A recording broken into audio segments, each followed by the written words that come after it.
بسم الله الرحمن الرحيم لقد من الله على المؤمنين إذ بعث فيهم رسولا من أنفسهم يتلو عليهم آياته ويزكيهم ويعلمهم الكتاب والحكمة وإن كانوا من قبل لفي ضلال مبين أولما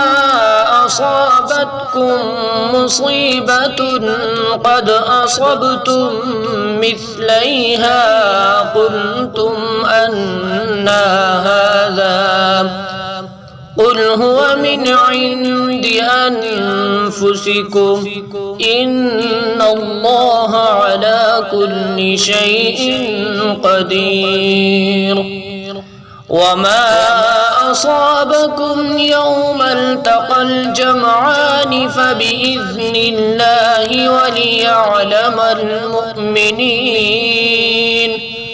وليعلم الذين نافقوا وقيل لهم تعالوا قاتلوا في سبيل الله أو ادفعوا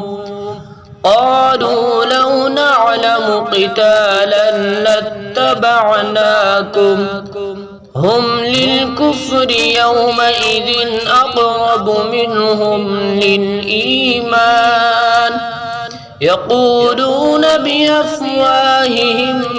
ما ليس في قلوبهم والله أعلم بما يكتمون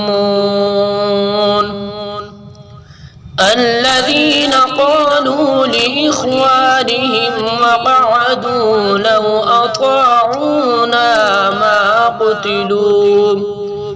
قل فادرءوا عن أنفسكم الموت إن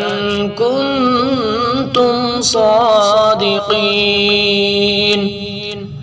ولا تحسبن الذين قتلوا في سبيل الله أمواتا بل أحياء عند ربهم يرزقون فرحين بما آتاهم الله من فضله ويستبشرون بالذين لم يلحقوا بهم من خلفهم ألا خوف عليهم ولا هم يحزنون يستبشرون بنعمة من الله وفضل